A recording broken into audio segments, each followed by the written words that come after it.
Hey, it's Josh here. I wanted to talk about Prohibition, in Vermont specifically. So, Vermont has a unique history of Prohibition, probably the most unique of any other state, and certainly the longest. Now, Vermont actually was the second state ever to enact state prohibition. Um, that was in 1853, but one of Vermont's first ever laws goes back to not long after we became the 14th state. In 1787, there was a law passed that was against gambling, excessive drunkenness, and profane swearing, which are very vague concepts, but it was made into law because even back then Vermont had a pretty strong temperance movement and an anti-saloon movement, which went hand in hand. So Vermont had the issue of prohibition come up a number of times, but it was constantly opposed because the consumption of alcohol was such an important thing economically within the state, but also people living in Vermont. It was still pretty wild frontier in the period. A lot of times water wasn't necessarily safe to drink, and also something like beer or cider was not only safe for water to drink, it provided sugars and carbohydrates, which were necessary for the long hours people were putting in, or at least people thought it was necessary. So this kept coming up to vote, and in 1809, a full committee was assembled within the state government to consider banning intoxicating liquors. In 1828, the Society for Temperance in Vermont formed and started to gain traction. 1846, there was a law that allowed a vote every year for whether or not Vermont should ban liquor. So every year it went to a public vote. And finally, in 1851, Maine was the first state to enact a prohibition law.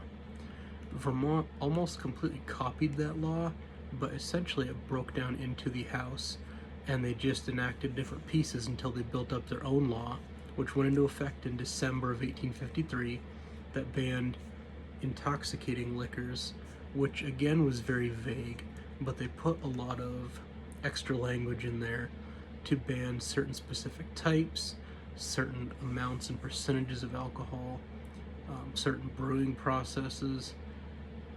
They differentiated between home consumption and sale consumption. It was really copying what was then known as the Maine law, banning most types of alcohol, banning the open sale, banning drunkenness, but also appeasing people who just wanted to make light ciders or beers to drink at home or while they worked, things like that. Now, in 1880, this was ramped all the way up to complete prohibition within the state of Vermont. Anything above 0.5% of alcohol content was banned for sale or consumption.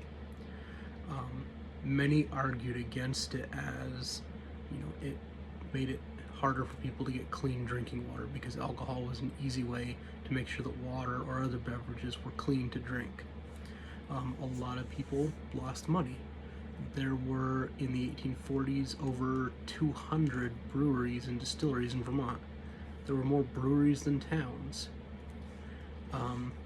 Socially, many groups just liked drinking. Socially, spiritually, religiously, people argued that it was an unconstitutional law.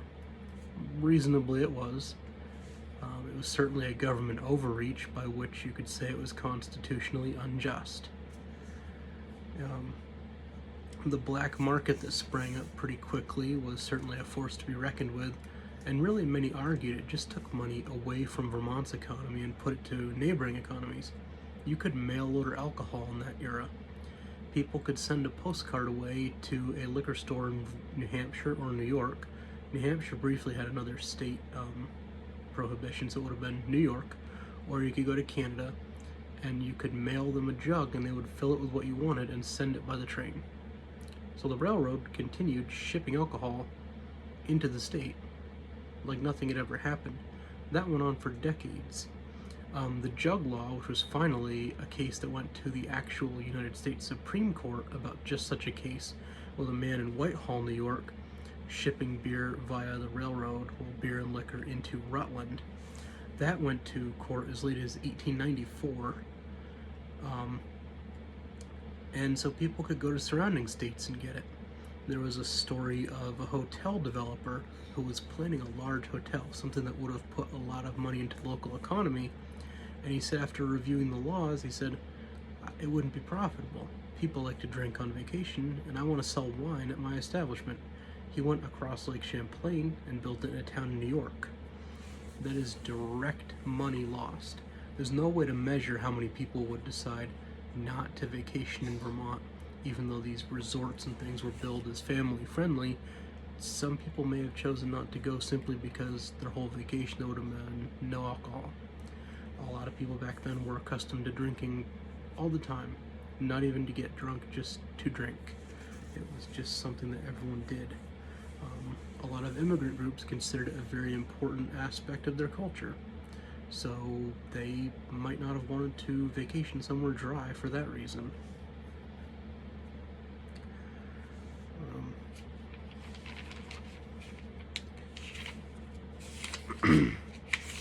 So, Vermont had one brief spot in the 1870s with the introduction of lager beer. It was not brewed the same as a porter or an ale or cider or wine or any kind of liquor, so it was not specifically banned, and there was some argument over whether a 5 or 6% alcohol lager was technically intoxicating. This was a long court case and gave a lot of fuel to both sides, the temperance and the people who wanted alcohol to be legal again, talking about how frivolous the laws were in ways that they didn't make sense. Ultimately, lagers and their cold brew process were added to the list of alcohols that were banned.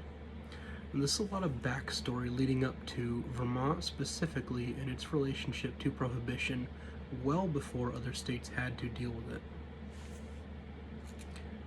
So, Vermont went through this period of the post-Civil War economic depression of the 1870s and 1880s, which affected the entire country, but Vermont didn't have a lot of industry before or during the Civil War. They didn't have much after, and we also lost a fair amount of agricultural activity to the westward expansion of the era. Sheep that were raised in Vermont were no longer profitable in Vermont compared to the large open expanses out west where they could be raised more profitably. So in addition to this, Vermont went through loss of income through their state prohibition. So many argue that this hampered Vermont further, and this is one of the many contributing factors to why Vermont was so much further behind in development compared to New Hampshire, New York. We're also a little more isolated geographically, a little more rugged geographically throughout the state. Vermont made some headway, or at least citizens within Vermont made some headway with the high license option. This was a law that went into effect in 1902 and allowed counties to vote wet or dry. A lot of things were tacked on that made the bill almost ineffective. There was certain rules about population base, which on its face made a lot of counties ineligible, even if they voted to become wet. If they had below a certain population base, they couldn't legally open a bar. It still banned sale in grocery stores, dry goods stores, a lot of other places. It still put a total ban on most manufacture. So it was uneven and unfair in how it was put out. The licenses were far too expensive for most people to even consider buying to make a profitable business. So smuggling and illegal manufacture simply stayed in effect. The law didn't do enough. There were tainted alcohol poisoning cases and deaths through this time period. There was an incident of alcohol poisoning wherein 3 people died. Later, during federal prohibition, there was a case where 14 people died in 2 weeks from the same batch. And this was because illegal alcohol sometimes was the wrong type of alcohol. It was sometimes impure, or you just didn't know what you were getting all the time.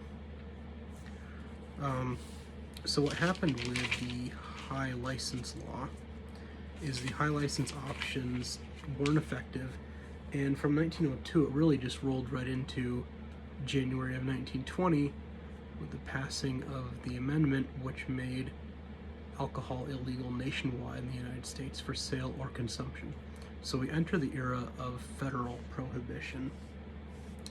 And federal prohibition, Vermont was already uniquely poised in that we had a lot of established smuggling routes overland through the Great Lakes and the proximity to Canada, where alcohol stayed legal throughout, which was a source for Canadian alcohol, European alcohol.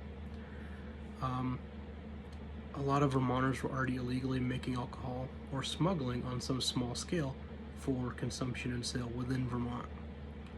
So when federal prohibition took effect, for most Vermonters it was business as usual. What it did is, for law enforcement, it concentrated where the alcohol was coming from. It wasn't coming from all the state borders. It wasn't coming through the canals and the St. George River in Canada, from Pennsylvania and the Midwest and western New York, northern New York.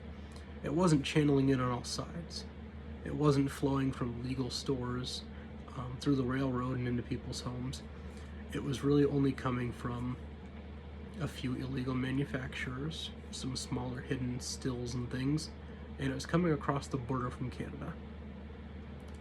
Further south in the United States is where you get a lot of the famous moonshiners who were making it because they were more landlocked and had no option for importation, or at least very little. There was a story of one guy who spent his summers living in Vermont, or no, he lived in New York, but he smuggled alcohol into Vermont from Canada and sometimes into New York. But throughout the whole winter season, he lived on the Jersey Shore and would buy alcohol from European boats offshore, and then he would boat his way to the shore and distribute it there. And then in the summers, he went and bought alcohol in Canada to distribute in Vermont and New York. For years, he made a huge living distributing alcohol illegally in the United States. It concentrated where the alcohol was coming from. It also increased the prices, and it also moved up organized crime and gave them fresh new opportunities to make a lot of money. Organized crime spread throughout Vermont. Any of the northern towns had a presence there. There was a syndicate that was actually stationed right in Barrie. They kept kind of an office, and they had several border towns, including Richmond.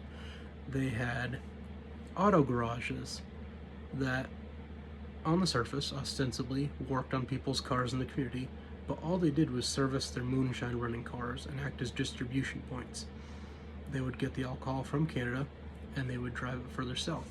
The distribution routes ran, Smuggler's Notch came into use again. Any road or town could really be used. They tried to change up their routes to avoid getting caught, and they would drive it to, destinations within Vermont, but also southern New York and really any of southern New England, parts of New Hampshire, wherever there was a market, which was everywhere. It was an interesting era. Some of the more dramatic pieces of prohibition are the moonshine runners. And in this case, they tended to use Cadillacs and Pierce Arrow automobiles were the cars to go for. They were big, powerful touring cars that could outrun your average car. And they were fancy cars, they were showy. And also they were big touring cars. Key emphasis there, you could fit a lot of alcohol. Some guys talked about taking cases, which were wooden crates of 24 bottles of beer. They said they could fit 35 or 40. Or similarly, cases of whiskey, usually 12 bottles of a fifth of a gallon. They could fit dozens of those as well. Load the car right down. That's a lot of money. Sometimes it was just one car. Sometimes it was a few. Sometimes a scout car would go ahead, and sometimes not. But they might run sometimes a train of a dozen or 15 cars driving along together. And the police would tend to ignore it because they couldn't catch the cars. It was unpopular, maybe if they did. And in some cases they were being bribed. Not always, but possibly. And also a small police presence can't really do much against 15 cars or 12, whatever it is. The Cadillacs and Pierce Arrow cars come up a lot when you do research on this topic. They were a go-to status symbol and practical tool for moonshiners.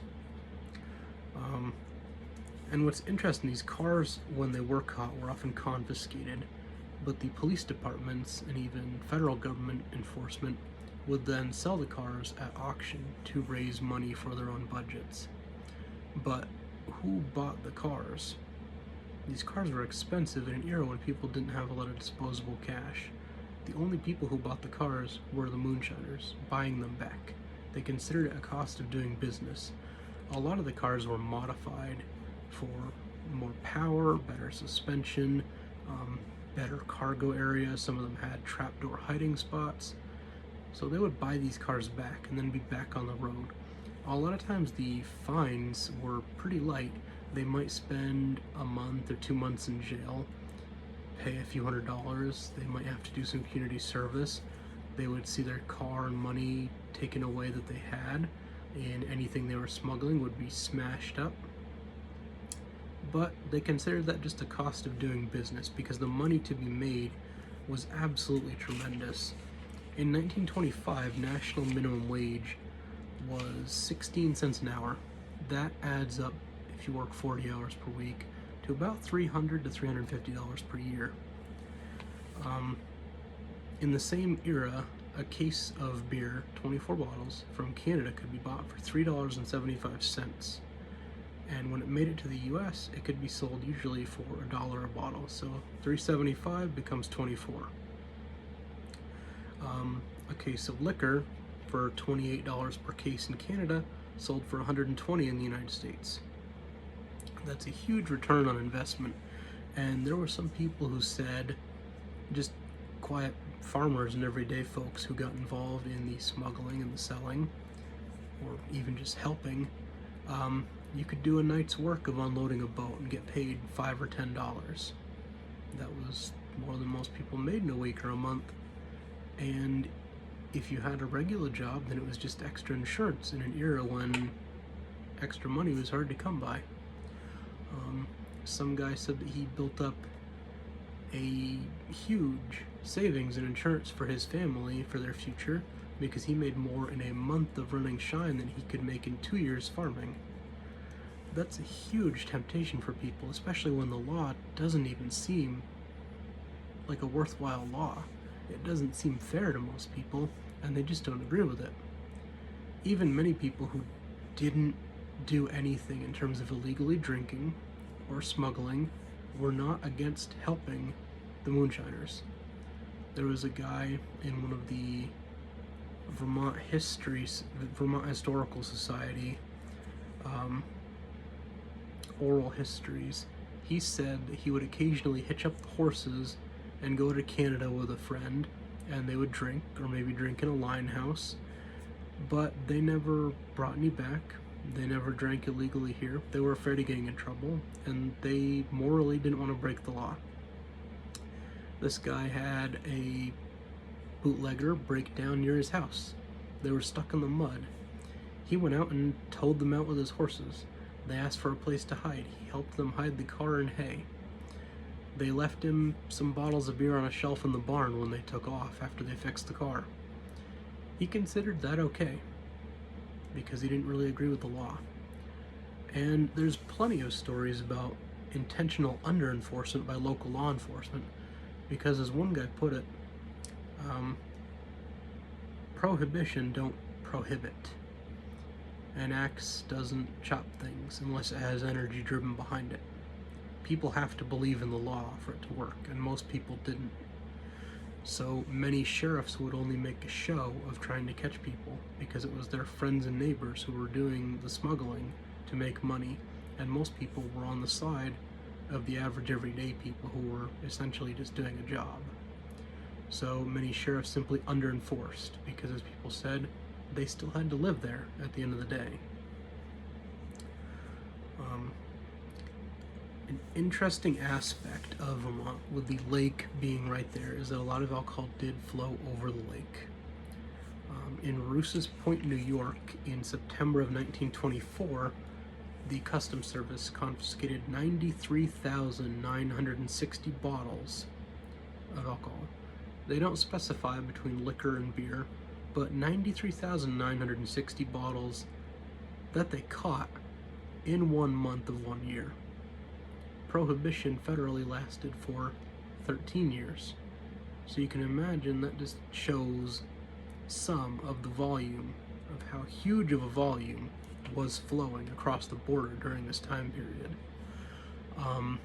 Now this staggering pile of 93,960 bottles was smashed for hours every day in the center of town, where they left a giant heaping pile of broken glass as a message that smuggling wouldn't be prohibited or wouldn't be tolerated. But I have to feel like that was kind of a bad look for law enforcement to leave a giant mountain of broken glass in the town square, but I could be wrong.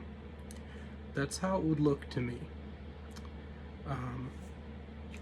Now, when Prohibition was a state piece and not a federal piece, there wasn't any patrol on Lake Champlain, not much beyond boating regulations and things. Lake Champlain ended up with the Lake Champlain Boat Patrol, which was an arm of the U.S. Customs Service from 1924 to 1933. Now, 1924, Prohibition had been federal for over 4 years, and it started to become apparent that a lot of alcohol was flowing down Lake Champlain. It lasted until 1933, when the camp and the office was shut down because federal prohibition had ended. So this was a few boats and a dozen men in a camp on the Georgia shore of the Lake Champlain, St. Albans Bay. Now from there they usually went out and patrolled the north end of Lake Champlain. There was a river that flowed down, and also the lake itself were points where people would smuggle. There was a speakeasy bar that the agents never tried to touch, but they knew very well, that was on the lake shore, called the Bucket of Blood. So the boat patrol had their camp, and they would go out around North Hero, South Hero, Grand Isle, Isle Lamont, all the Lake Champlain Isles, and they would find different cubbies to kind of park the boat, and they would sleep in shifts and have a man watching, and they would listen for a boat going down the lake with no lights on, or even a suspicious looking boat during the day. People used canoes, they used rowboats, they used motorboats, they used sailboats, they used big boats that had been modified with even bigger engines to go down the lake. The Prohibition agents were paid $1,680 a year, which was probably the high end of a starting wage, but as the guy who was interviewed, he later became a doctor. He was in med school at the time. He took the job for a few years because it was an era when jobs were hard to come by and he needed the money, and it seemed like interesting work. Many smuggling boats were simply designed to either hide the liquor, or they stuffed the liquor in and tried to get gone quickly. The Champlain Rum Runner was a boat that was modified, a type of boat that started to be modified for smuggling. The Champlain Rum Runner didn't try to hide it. It had shelves up on the gunwales of the boat, up on the sides, where they would have crates and bags of alcohol just stacked. And the idea being, if they got caught, they could shove it all off very quickly and take off. And then the evidence is floating away or sinking. They dispelled it quickly. So they quickly dumped it, which lost the boat a lot of weight and also got rid of the evidence, and they would take off. There was a well-known smuggler who they chased multiple times, and finally they said, we're going to get him even if it's on something non-alcohol related.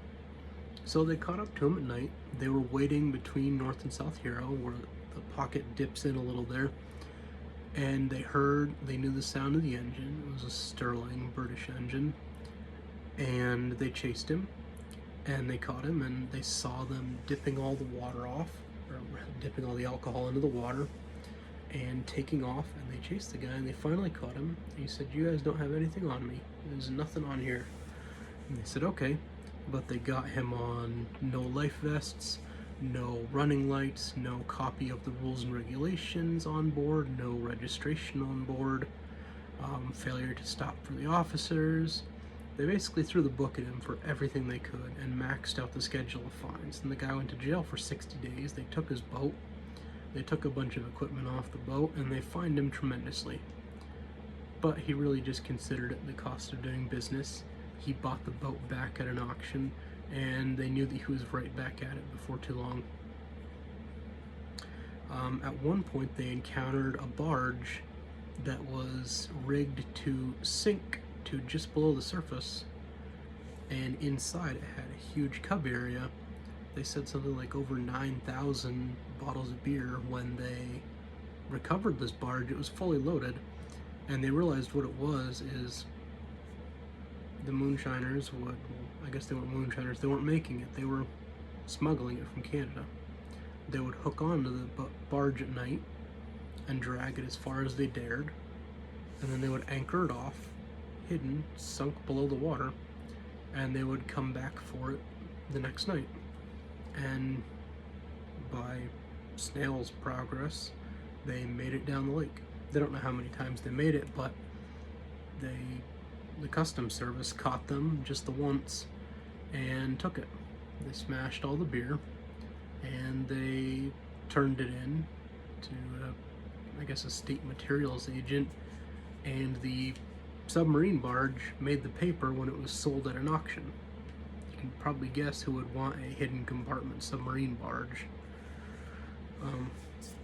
Now, it's interesting, in this era, the patrol on the lake, they carried revolvers, but only with blank tracer rounds.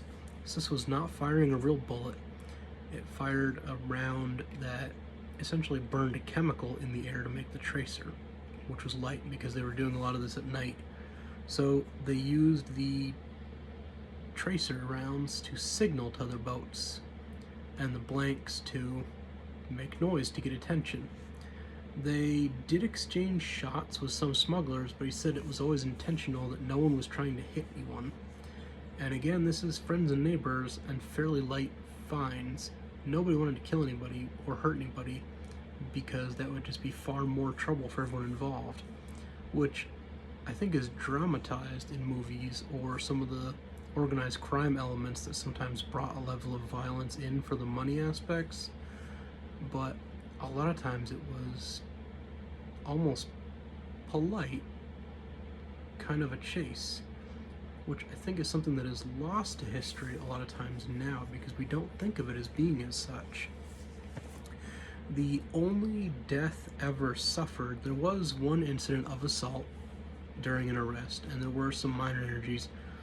There was one death in 1931, and Inspector Babcock was moving between the customs boat and a boat that they had stopped and were boarding, and he fell between the boats, and he sunk underwater and was never seen again. So that wasn't violence done to anyone, that was probably 1930s wool suit soaked up with water very quickly and caused a tragic accident. But nobody knows, and he was never seen or heard from again. But it's almost astounding that the only death across 9 years of enforcement was an accident, a very pure accident.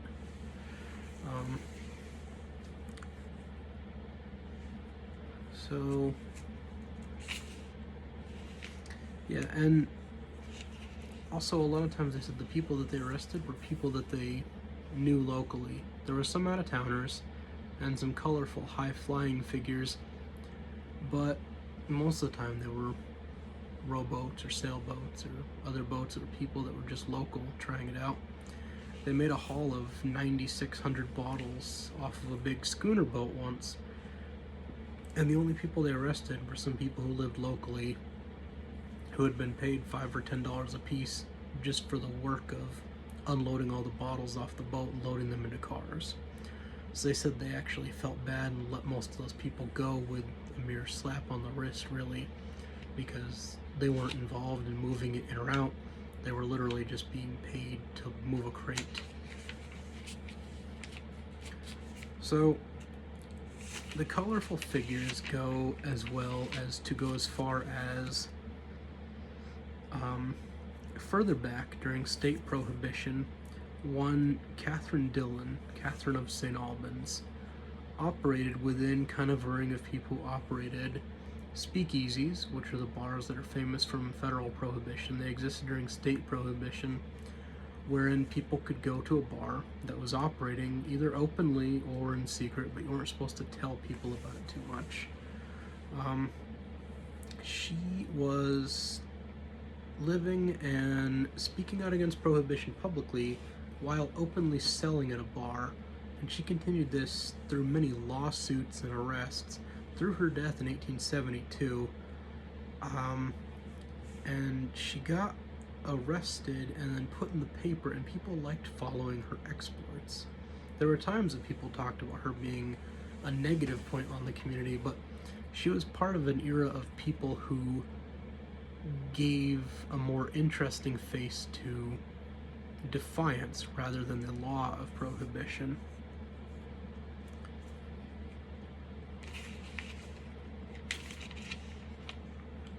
So,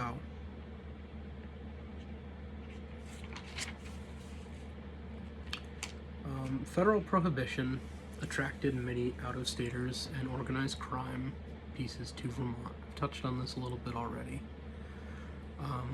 The problem was any border town in Vermont and anywhere along Lake Champlain suddenly became very attractive to out-of-town elements. And in some cases, I read the pieces where the rise of speakeasies or locally made alcohol was one piece. Some people would come up from different cities to recruit locals to do the running for them. I read a story about a guy who used his own family car, and he went up to Canada and picked up a load. He drove it down to Boston and made $25. It was a lot of driving for that era because the roads were often pretty terrible, even the ones that were considered to be modern. But it was $25, which he said was more than he would make in a week working in town. And so he would do that occasionally when he needed extra money. And many people said that there were their brothers, their fathers, maybe even a woman in the family. Some random people would do this, and it was people that they knew. So they never told on people that they knew. Some people felt shame about it, but other people just saw it as a way to make money in the face of an unjust law and lack of other financial opportunities.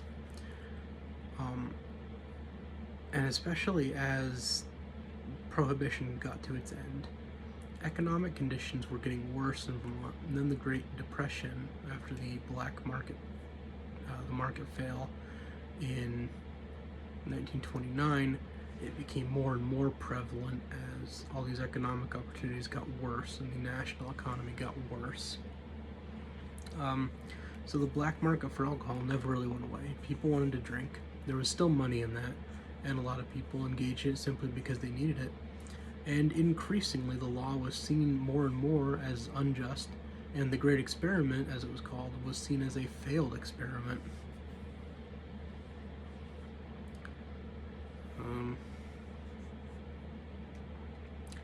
So Vermont had laws. I'm getting ahead of myself. There was now issues of a divide between federal and local law enforcement, and the local law enforcement were really just trying to enforce laws that were seen as mattering. They didn't want to be unpopular in their own towns for enforcing laws that weren't popular, and they just often didn't agree anyway, so they couldn't morally see themselves enforcing it. So that made federal law enforcement, whose only job often was to enforce prohibition in different areas, that made them the odd men out. And oftentimes it was kind of a three-person game of local law enforcement trying to make like they're looking for rum runners and moonshiners, but not actually wanting to find anyone. Local townsfolk who either were smuggling or were maybe hiding or even just by virtue of omission helping, and then the federal law enforcement who were legitimately trying to find people. And there were accusations through and through of a lot of different aspects of bribery, corruption, people taking profits instead of enforcing the laws, and this just made the law seem more and more unfair. And many meetings and papers of the era started to have opinion pieces that really flew in the face of the law and called for it to be ended. Vermont has always prided itself on an independent spirit, and this really showed through in Prohibition. People did not want Prohibition to be around anymore. And as time wore on, there were some deaths as there was more and more shooting involved. There was some violence that was involved, some accidental deaths as well. Another Vermont oral storytelling through the Vermont Historical Society, a woman was interviewed and she remembered a local young man who was kind of admired by some of the younger kids because he was a young, well-dressed guy. He was a smuggler, and some people talked about it. You could tell smugglers because they were out-of-towners. They didn't look familiar. They dressed up well. They had nice cars, things like that. Or even people who blended in, you would see a car, you could tell the suspension was weighed down. It was a car that was loaded for bear. Or your neighbor was driving in the middle of the night. Well, this woman talked about having seen this young man. He was almost caught by the police, and he drove off speeding, and he was caught into a trap as he drove over a hill. Well, the police tried to shoot at his tires to disable the vehicle, but they accidentally shot him, and he died. And several of the police officers actually cried because they felt terribly, because for all intents and purposes they had genuinely only intended to catch the man and fine him and put him in jail. Nobody had wanted anyone dead. The advent and then subsequent fall of line houses was Vermont's line with Canada. The borderline had never been extremely well defined as it was made over years, and then later it was defined and regulated, but many properties actually spanned the line, so you could enter a hotel or a bar and you could cross into Canada and drink on that side. Later they started to crack down on that more and more by having Canadian and American authorities enter at the same time and make arrests that way. But it was kind of an interesting roundabout that kind of went hand in hand with the smuggling, but in a more open way. In the same era as these opinions flew against Prohibition, the Company of Amateur Brewers sprouted up in Vermont, and actually they published a book which was some of the kind of final nail in the coffin for Prohibition legislation. They secretly met to share recipes and knowledge and oppose Prohibition, and they organized a book on how to homebrew, brewing knowledge in general. They didn't want to be lost, and a lot of opinion pieces and thoughts on Prohibition and why it should not be extant anymore. Now it's interesting, again, going back to the lake, the commercial era of shipping on Lake Champlain started in 1823 with the connection to the Great Lakes and the St. George River by canals. So this primed Lake Champlain by 1853 with state prohibition to be a hub for smuggling alcohol as well as transporting legitimate goods. And Vermont, again, going through these periods with the post-Civil War Depression, and if you look at some pieces on bridges and roads and infrastructure developing in New England over time, Vermont had a lot of trade flowing through the canals and Lake Champlain, and a fair amount of industry popping up on the Lake Champlain coast, and yet staying extremely underdeveloped, switching to steel and iron bridges much later than the neighboring states. A lot of that was even forced by the 1927 flood in Vermont to kind of forced upgrades. We stayed very rural, And ironically, some of the development was hampered by tourism being hampered by Prohibition, but at the same time, this lent itself hand in hand to the state staying rural, being better to hide and smuggle in, but also the need to smuggle because of Prohibition keeping the state rural. Hand in hand, a little ironic.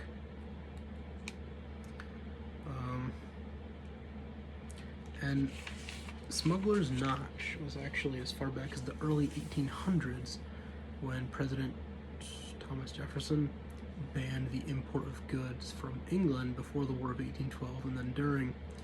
But a lot of the goods from England were highly desirable, so people smuggled them from Canada where they were still available for sale.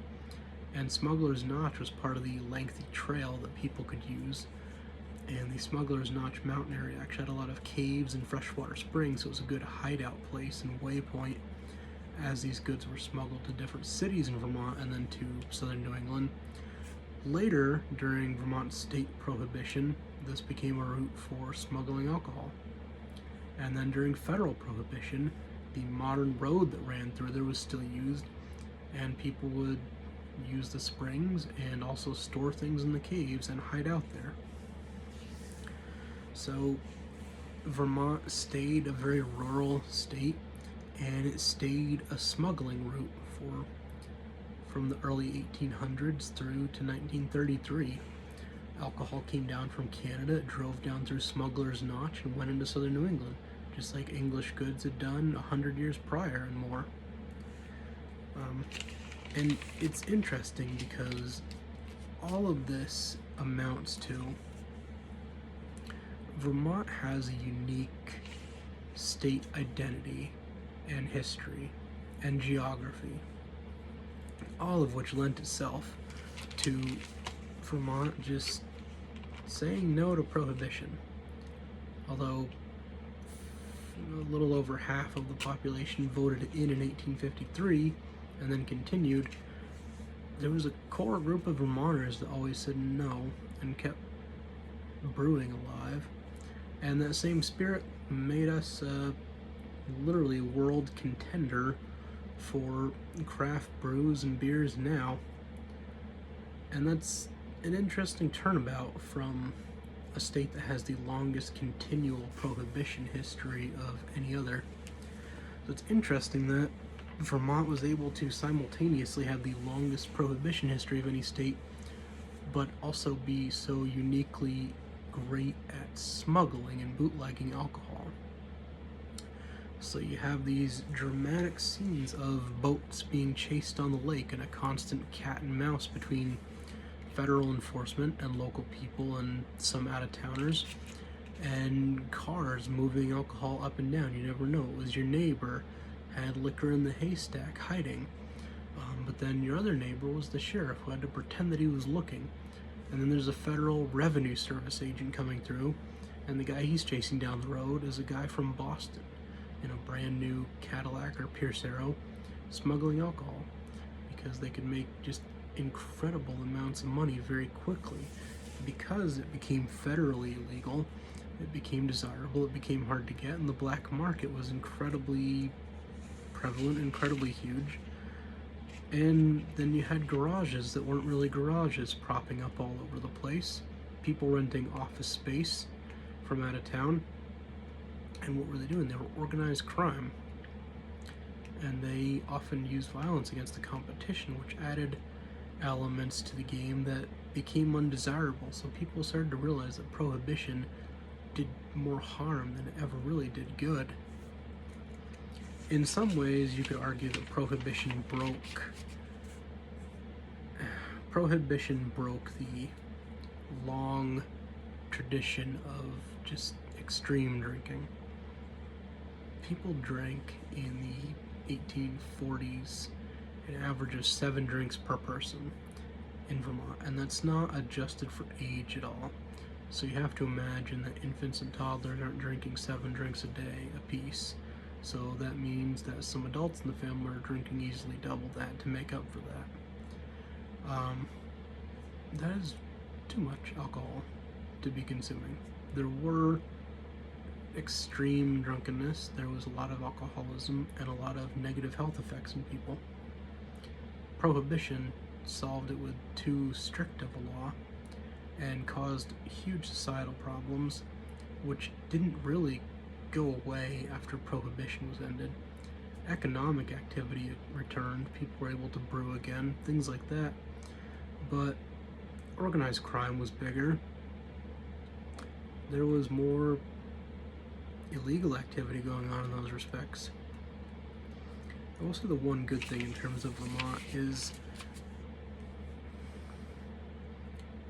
we made use of our own culture and our own spirit, and we made use of the geography that we had, and people flew in the face of an entirely unconstitutional and unjust law and forged their own identity and forged their own way of dealing with it and way of making a living. And one thing you'll see as you read through, I looked at historic shipping routes, I looked at population centers, I looked at financial opportunities, I looked at what people made per year, I looked at many maps, all kinds of historical pieces, and I read a lot of oral histories. I listened to a lot of oral histories, and I had a blast doing it all. There are so many different approaches to Prohibition, almost endless approaches. People worked within the enforcement, people worked within smuggling in many different amounts. Some people made a huge living out of it, some people did it occasionally, some people just drank occasionally, some people refused to touch it at all. But even the people who refused to touch it at all often, at least passively, tried to help the smugglers, because this is such a universally just hated law. So there's almost no limit to the amount that can be learned. And what else can we learn from this? It is a huge and important example of a government overreach. Now, if you look at a problem that the government wants to solve, they enact enforcement, they enact laws to solve that problem. Anything beyond what solves the problem is an overreach. So, if you want to solve health problems related to alcohol, and you completely ban the sale of alcohol, that is a massive overreach. People almost have a moral obligation to challenge the law. I'm not openly advocating that anyone challenge or break any laws, quite the opposite. I studied law for most of my college career. I'm just saying these things should always be questioned. And Prohibition is a fascinating era in Vermont's history. Well, if you made it this far, thank you for watching.